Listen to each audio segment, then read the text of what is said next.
In addition, in 2015, Harvard Center for Ethics put out this report, which is extremely important. It's called Captured Agency: How the Federal Communications Commission is Dominated by the Industry it Presumably Regulates.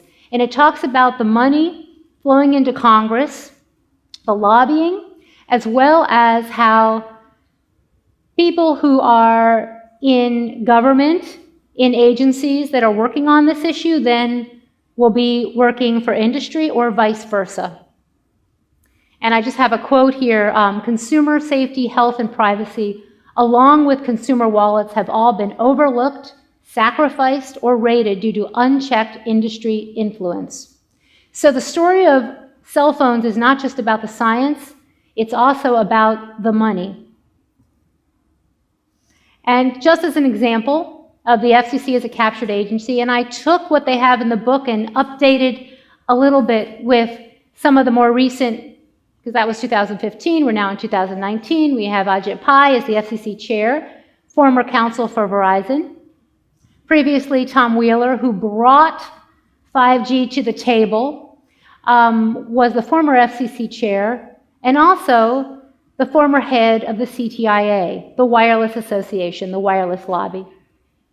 And as you can see, it goes on. So Meredith Baker is now the head of the CTIA, but she was former FCC commissioner.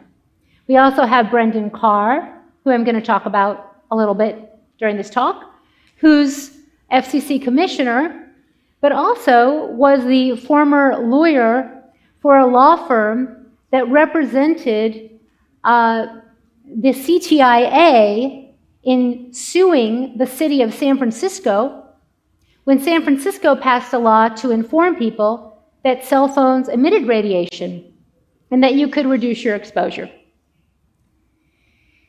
And as is typically the case with environmental health issues, funding matters.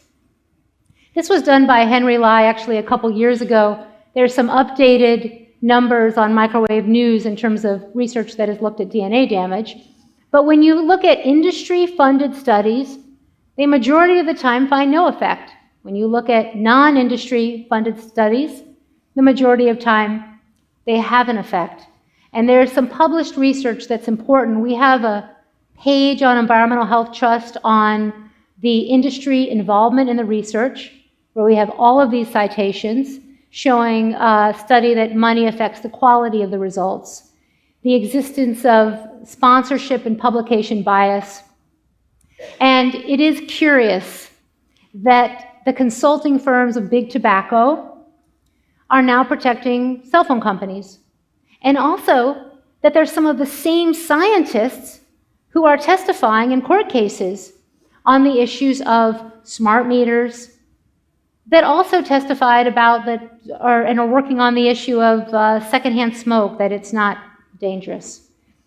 And here we are, binging with less buffering. This is what we are sold every day. It almost feels impossible to get out of the situation. And products like these are what keeps me having hope that we can fix this, because this is not okay. This is a swipe and feed. It's a plastic thing that you put the baby bottle in so that you can text while you're feeding your baby.